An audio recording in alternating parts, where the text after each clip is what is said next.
കീർത്തന സരിൻ എന്ന നിയമവിദ്യാർത്ഥിനി നമുക്കൊപ്പം തത്സമയം ചേരുകയാണ്. കീർത്തന, നാടെങ്ങും ആശങ്കയാണ്, നായപ്പേടിയാണ് എന്ന് പറയുന്നത് നമ്മൾ ഓരോ കാര്യങ്ങളിലും ഒരല്പം കടന്നു പറയാറുണ്ട്, വലിയ ആശങ്കയെന്നൊക്കെ. പക്ഷേ അക്ഷരാർത്ഥത്തിൽ വലിയ ആശങ്കയിലാണ് നാട്. ഒന്ന് പുറത്തിറങ്ങാൻ കഴിയാത്ത സാഹചര്യം, ഒന്ന് നടന്നു പോകാൻ കഴിയില്ല, അല്ലെങ്കിൽ ബസ്സിലോ കാറിലോ ഒക്കെ തന്നെ പോകണം. എങ്കിൽ പോലും നമ്മുടെ വീട്ടുമുറ്റത്ത് പോലും ഇരിക്കാൻ കഴിയുന്നില്ല സ്വതന്ത്രമായി എന്നുള്ളതാണ് നമുക്കിപ്പോഴുള്ള സാഹചര്യം, പല സംഭവങ്ങളും വരുമ്പോൾ. കീർത്തനയ്ക്ക് നായകടി ഏറ്റു എന്നുള്ള എനിക്കറിയാം. അത് എങ്ങനെയാണ് നായയുടെ ആക്രമണം കീർത്തനയ്ക്ക് നേരിടേണ്ടി വന്നത്?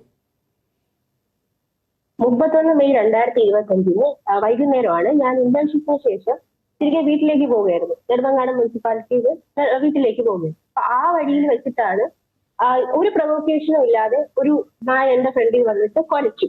അതിന്റെ പുറകേട്ട് ഓൾമോസ്റ്റ് ഒരു 4-5ഓളം പട്ടികൾ അതിന്റെ പുറകെ വന്നു. എല്ലാരും കൂടെ എന്നെ ആക്രമിക്കാൻ വന്നു. ഭാഗ്യം കൊണ്ട് മാത്രമാണ് ഞാൻ രക്ഷപ്പെട്ടത്. തൊട്ടടുത്ത് ഒരു വീട്ടിലെ ഗേറ്റ് പകുതി തുറന്ന് നടക്കുകയായിരുന്നു. എനിക്ക് ആ സമയത്ത് ആ വീടിന്റെ അകത്തോട്ട് കയറാനും ആ ഗേറ്റ് കയറി അടയ്ക്കാനും തോന്നിയത് കൊണ്ട് മാത്രം കാലിന് 3 മുറിവുകളായി അത് ഒതുങ്ങി. അല്ലെങ്കിൽ ആ 5 നായകളും എന്നെ ഒന്നിച്ച് ആക്രമിച്ച് എന്റെ ജീവന് തന്നെ ഒരു ഭീഷണി ആയത്. അപ്പോ ഈ ഒരു ചെറിയ ഇഞ്ചുറി ആണെങ്കിൽ കൂടി ഓൾമോസ്റ്റ് ആ ഒരു ദിവസം 10ഓളം ഇഞ്ചക്ഷനാണ് എനിക്ക് എടുക്കേണ്ടി വന്നത്. അപ്പൊ ഈ ഒരു ഇഷ്യൂ കാരണം ഇതിന്റെ സീരിയസ്നെസ് മനസ്സിലായതുകൊണ്ട് മുനിസിപ്പൽ സെക്രട്ടേറിയറ്റിക്ക് നേരിട്ട് കംപ്ലൈന്റ് കൊടുത്തായിരുന്നു. ഒരാഴ്ചയായിരുന്നു അദ്ദേഹം പറഞ്ഞ സമയം. പക്ഷെ ഒരാഴ്ച കഴിഞ്ഞിട്ടും ഒന്നും നടന്നില്ല. ഓക്കെ കീർത്തന, അത് നിയമ പോരാട്ടത്തിലാണെന്ന് അറിയാം, അതിലേക്ക് വരാം. പക്ഷേ ഈ 10 ഇഞ്ചക്ഷൻ എടുക്കേണ്ടി വരുന്നു, അതിൻ്റെ മുറിവ് എന്നതിനൊക്കെ അപ്പുറത്തേക്ക് അതുണ്ടാക്കുന്നൊരു ട്രോമ, അത് ഏറെക്കാലം മനസ്സിലുണ്ടായിരുന്നില്ല. ഇങ്ങനെ ഒരു നായയുടെ ആക്രമണം വരിക, പിന്നീട് ആ വഴി പോകുമ്പോൾ, ആ വഴി നല്ലല്ലോ, ഏത് വഴിയിലൂടെ ആണെങ്കിലും പോകുമ്പോൾ ഒരു നായ പോകുന്നത് കണ്ടു കഴിഞ്ഞാൽ സമാധാനത്തോടെ പോകാൻ കഴിയുമായിരുന്നു. അതാണ് കാര്യം. വീട്ടിൽ നിന്ന് പുറത്തിറങ്ങി കഴിയുമ്പോൾ തൊട്ടേ നായകളാണ്. ബസ് സ്റ്റോപ്പിൽ നായകൾ, കോളേജിൽ നായകൾ, എല്ലാത്തിനും കാണുമ്പോൾ എനിക്ക് അതായത് ആ ഒരു ട്രോമ അതിപ്പോഴും ഉണ്ട്. പിന്നെ ഇത്രയും പ്രശ്നങ്ങൾ നടന്നിട്ടും ആരും ഒരു ആക്ഷനും എടുക്കുന്നില്ല. എന്റെ കാര്യം മാത്രമല്ല, ആ സ്ഥലത്ത് തന്നെ എത്രയോ ആൾക്കാരെ ഇതേ നായകൾ ഉപദ്രവിക്കുന്നുണ്ട്. ഈ ഒരു പരിസരത്ത് മാത്രമല്ല, അല്ലാതെ ഈ അടുത്തുള്ള പല സ്ഥലങ്ങളിലും. ഇതൊരു ഒറ്റപ്പെട്ട സംഭവമല്ല. പക്ഷെ എന്നിട്ട് കൂടി ആരും അതിന്റെ ഒരു സീരിയസ്നെസ് മനസ്സിലാക്കി അതിനെതിരെ ആക്ഷൻ എടുക്കുകയോ ഒന്നും ചെയ്യുന്നില്ല. ഇത് ഒരിക്കലും ഒറ്റപ്പെട്ട സംഭവമല്ല. നമുക്ക് സംസ്ഥാനത്ത് നിന്ന് ആകെ റിപ്പോർട്ടുകൾ ലഭിക്കുന്നത് അങ്ങനെയാണല്ലോ. ഇപ്പോൾ കോഴിക്കോട് കഴിഞ്ഞ ദിവസം ഏതാണ്ട് 19 പേരെ കടിച്ച നായയ്ക്ക് കഴിഞ്ഞ ദിവസം പേവിഷബാധ സ്ഥിരീകരിച്ചു. ആ നായ ഇന്നലെ ചത്തു. മലപ്പുറത്ത് കഴിഞ്ഞ ദിവസം ഏതാണ്ട് 24 പേരെ അങ്ങോട്ട് ഒരു നായ കടിച്ചിട്ടുണ്ട്. ഇതിങ്ങനെ നമ്മൾ ഓരോ ജില്ലയിൽ നോക്കിക്കഴിഞ്ഞാലും പലയിടങ്ങളിൽ നിന്ന് വരുന്നു. ഇത് നമുക്ക് വാർത്തയായി പുറത്തേക്ക് വരുന്നതാണ്. വാർത്തയായി പുറത്തേക്കകത്ത് വരാത്ത ഒരുപാട് നായ ആക്രമണങ്ങളും ഒക്കെ ഉണ്ടാകുന്നുണ്ട്. അപ്പോൾ ഇതൊരു ഒറ്റപ്പെട്ട സംഭവമല്ല ഒരിക്കലും എന്നുള്ളതാണ്. അപ്പോൾ ഈ മുനിസിപ്പാലിറ്റിയുടെ ഭാഗത്ത് നിന്ന് പിന്നീട് ഏതെങ്കിലും തരത്തിലൊരു പ്രതികരണമോ നടപടിയോ എന്തെങ്കിലും ഉണ്ടായോ? അതേക്കുറിച്ച് പിന്നീട് അന്വേഷിച്ചപ്പോഴടക്കം അവരുടെ പ്രതികരണം എന്താണ്? എനിക്ക് മനസ്സിലാക്കാൻ കഴിയുന്നത് എന്തെങ്കിലും നടപടികൾ അവർ എടുക്കുന്നില്ല എന്നുള്ളതൊരു പുതുമയല്ല. അവരെന്തെങ്കിലും നടപടി എടുത്താൽ മാത്രമേ അത് വാർത്തയാവുന്നു എന്നുള്ളതാണ് വാസ്തവം.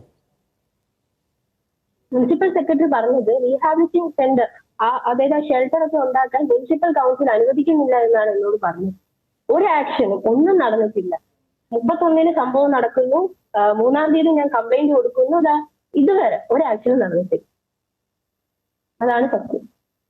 ഇതിൽ നിയമ പോരാട്ടം എന്ത് സാധ്യമാകും? ആ വഴിക്ക് നീങ്ങുകയാണ് കീർത്തന എന്നാണ് ഞാൻ മനസ്സിലാക്കുന്നത്. നിയമ വിദ്യാർത്ഥി കൂടിയാണല്ലോ. അപ്പോൾ നിയമം മൂലം ഇതിൽ എന്ത് ചെയ്യാൻ കഴിയും? ഒരുപാട് തവണ ഇതിൽ പലതവണ കോടതിയിലേക്ക് വന്ന കാര്യമാണ്. പിന്നീട് സുപ്രീം കോടതിയിലേക്കും ഒക്കെ പോവുകയും ഒക്കെ ചെയ്തിട്ടുണ്ടായിരുന്നു. പക്ഷേ കാര്യമായി ഒന്നും ഉണ്ടായിരുന്നില്ല. അപ്പോൾ നിയമ വിദ്യാർത്ഥി കൂടി ആയതുകൊണ്ട് ഇത് എന്ത് സാധ്യമാകും എന്നുള്ളൊരു ബോധ്യം കൂടി ഉണ്ടാകുമല്ലോ. അപ്പോൾ എങ്ങനെ പോരാടാനാണ് കീർത്തനയുടെ ശ്രമം?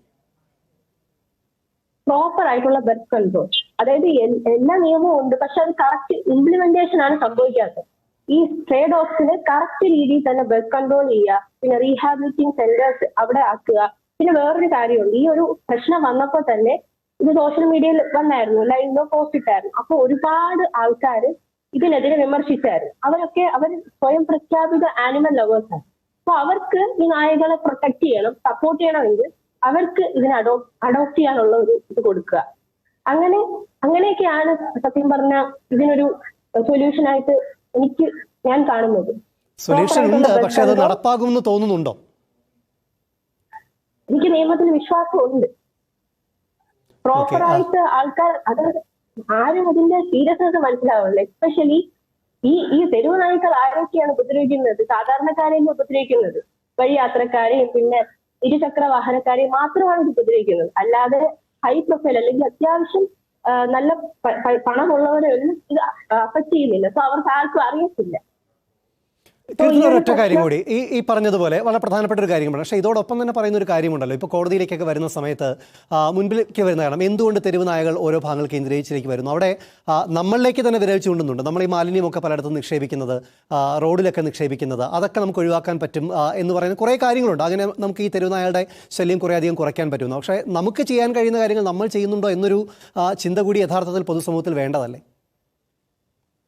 അതെ അതെ, വേണ്ടതാണ്, ഉറപ്പായിട്ടും വേണ്ടതാ. ഇതിന് മെയിൻ ആയിട്ട് എനിക്ക് തോന്നിയ ഒരു കാര്യം എന്ന് പറഞ്ഞാൽ, ലോക്ക്ഡൌൺ സമയത്ത് ഒരുപാട് ആൾക്കാർ ഈ പട്ടികളോടൊപ്പം തോന്നിയ ഒരു സ്നേഹം കാരണം കുറെ പേര് വാങ്ങുകയും ലോക്ക്ഡൌണിന് ശേഷം അവർക്ക് അത് നോക്കാൻ പറ്റാതാകുകയും പിന്നെ അതിനെ തെരുവിലോട്ട് വിടുകയും കൂടെ ചെയ്തത് കൊണ്ടാണ് ഈ പോപ്പുലേഷൻ ഇത്രയും കൂടിയത്. ഇത് നമ്മുടെ ഭാഗത്ത് മിസ്റ്റേക്ക് ഉണ്ട്, ഇല്ലെന്ന് ഞാൻ പറയുന്നില്ല.